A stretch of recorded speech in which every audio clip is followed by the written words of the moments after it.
તમને ખબર છે તમે લોકો 78,000 રૂપીસ ખાલી તમારી શ્વાસ લેવામાં, ઓક્સિજન લેવામાં તમે આપો છો. તમને ખબર નહીં હોય. આજે હું તમને કહું કેમ.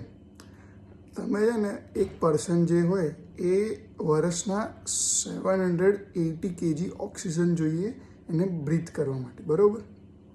અને 780 kg ઓક્સિજન 3 થી 4 ટ્રીઝના કારણે આવે. એટલે એક આપણા ટ્રી વાવીએ તો સફિશિયન્ટ નથી, એટલે 3 થી 4 ટ્રી જોઈએ, બરાબર. અને પછી તમે માર્કેટમાં જાઓ ફોર એક્ઝામ્પલ ઓક્સિજન લેવા, તો એની cost around 50 to 100 rupees per kg હોય છે, બરાબર. તો એ પ્રમાણે તમને છે ને યરલી કોસ્ટ એક પર્સનની 78,000 રૂપીસ આવે ખાલી ઓક્સિજન લેવું હોય તો એની. પછી એનું ટ્રાન્સપોર્ટેશન તમારે લખો, તમે જે જાઓ આવો લેવાનું એ બધું.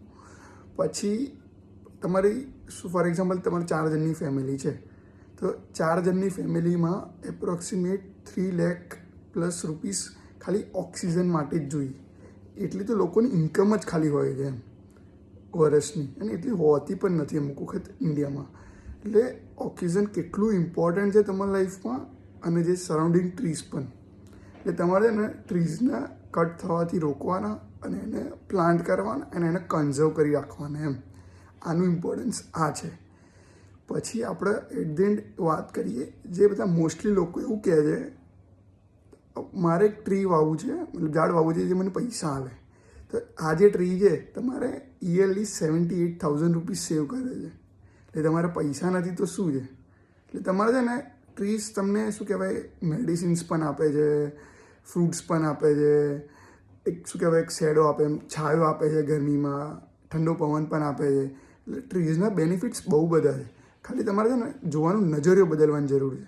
તો તમે શું કહેવાય અન્ડરસ્ટેન્ડ કરશો નેચર તમને કેટલું બધું આપે છે એમ.